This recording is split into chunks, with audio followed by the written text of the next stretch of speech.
কোরআনের মধ্যে ইরশাদ করছেন, ইন্না আউওয়ালা বাইতিন উদিআ লিন-নাস, সর্বপ্রথম এই পৃথিবীর গৃহ, পৃথিবীর ঘর, এটা হইল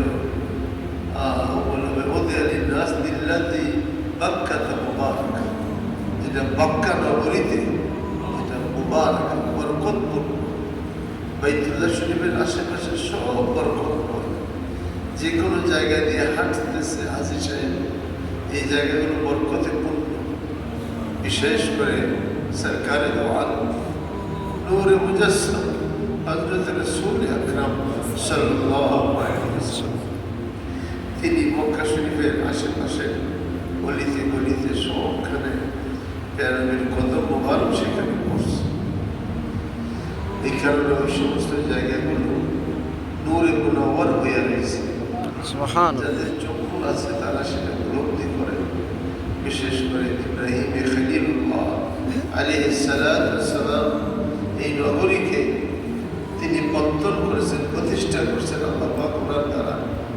এই জন্য এই নগরীর সব কিছুই আমাদের জন্য আল্লাহ বলছেন, ফি আয়াতিন বাইয়িনাতিন লাল্লাযী বাক্কাতা মুবারাকা হুদাল লিল আলামিন। এটা বাক্কা বলছে এই জন্য যে যত অহংকারী যায় সেখানে আল্লাহ তাদের অহংকারের ঘাড় ভাঙিয়ে দেয়। সুবহানাল্লাহ। বাক্কা অর্থ হলো ভেঙে দেবে। এখানে যত দেখেন আব্রাহার মতন বাদশা ঢুকছে 40 হাতি নিয়ে, আল্লাহ পাক তার ঘাড় ভাঙিয়ে দিচ্ছে। বাক্কা, এই জন্য বাক্কা, মক্কাকে বাক্কা বলে কেন? ওইটা অহংকারের ঘাড় ভাঙিয়ে দেয়। কোনো অহংকার সেখানে থাকে না। আল্লাহর ঘরের কাছে গেলে যত বড় জালিমই হোক মোমের মতন গলিরা নরম হয়ে আছে।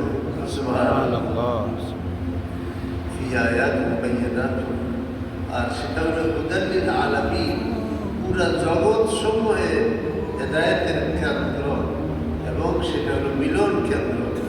আল্লাহর সমস্ত এই সফরে, প্রত্যেকটা হজের সফরে আল্লাহ পাক সারা দুনিয়ার কুতুব আবদাল যারা তরিকত তাসাউফ সব লাইনের যারা আল্লাহ পাকের কাছে মুকাররাম, সকলকে ওইখানে হাজির। সুবহানাল্লাহ। হযরত খিজির আলাইহিস সালাম সহ সমস্ত মুকাররাম বান্দাদের রূহ এবং মুকাররাম বান্দাদের জেসেম দুটোটাকে আল্লাহ হাজির করেন। আল্লাহু আকবার। প্যারা নবী বলতেছিলেন যে আমি মুসা আলাইহিস সালামকে দেখতেছি তিনি তাওয়াফ করতেছেন। সুবহানাল্লাহ। মুসা আলাইহিস সালাম নবীজিরও 2000 আগে বছর হায়াতে চলে গেছে। নবীজি তাওয়াফ করতেছেন, বলতেছেন আমি দেখতেছি মুসা আলাইহিস সালাম তাওয়াফ করতেছেন। সুবহানাল্লাহ। সমস্ত পয়গম্বরদের রূহকে আল্লাহ পাক হাজির করেন। কারণ মানুষ যখন এই ছোট্ট খাঁচাটা থেকে বের হয়ে যায় তো মানুষের তাসাররুফাত আরো বড় পরিসরে। সুবহানাল্লাহ, সুবহানাল্লাহ। ছোট্ট খাঁচা, এখানে মানুষ থাকলে আরো বড় পরিসরে চলতে পারে না, এখান থেকে যখন বাইরে হয়ে যায়। এই জন্য ওলি আল্লাহদের মৃত্যুটা আনন্দ, ওলি আল্লাহদের মৃত্যুটা আপনার কষ্টের না। যেন ওর্স বলে না, ওর্স শরীফ, ওর্স কেন বলে? আরস থেকে ওর্স, আনন্দ।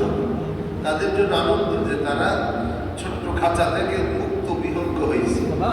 আল্লাহ তাআলা শহীদদেরকে যখন জান্নাতের মধ্যে থাকতে দেন তো তাদেরকে একটা সবুজ পাখির আকারে ভিতরে রূহ দিয়ে জান্নাতে উড়ে এই প্রান্ত থেকে ওই প্রান্তে তারা উঠতে থাকে শহীদরা।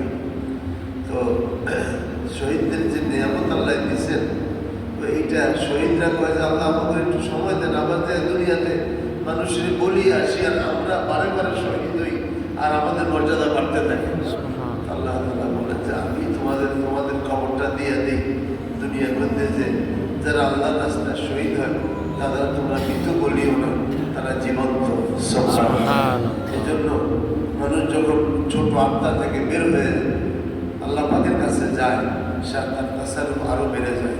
সে প্রতিটা মুহূর্ত আল্লাহর হুকুমে আল্লাহর বাইতুল্লাহ জিয়ারত করতে পারে। বহু বুজুর্গদেরকে দেখা গেছে রুহানি জগতের পাওয়ার আল্লাহ ওয়ালাদের আরো বেশি। ইব্রাহিম আলাইহিস সালামের কথা আল্লাহ পাক কোরআনে বলতেছেন যে হুদাল লিল আলামিন, বাইতুল্লাহ শরীফকে যে ইব্রাহিম আলাইহিস সালাম বানাইছে এটা পুরা দুনিয়ার জগতের হেদায়েতের কেন্দ্র, সুবহানাল্লাহ। মানুষের মিলন কেন্দ্র। আর কি ফিহা আয়াতুন বায়িনাতুন, সেখানে রয়েছে অনেক নিদর্শন। আল্লাহ পাকের ঘরের দরজা আছে, চোখ, মিজাবে রহমত আছে, হাতিম আছে, হ্যাঁ।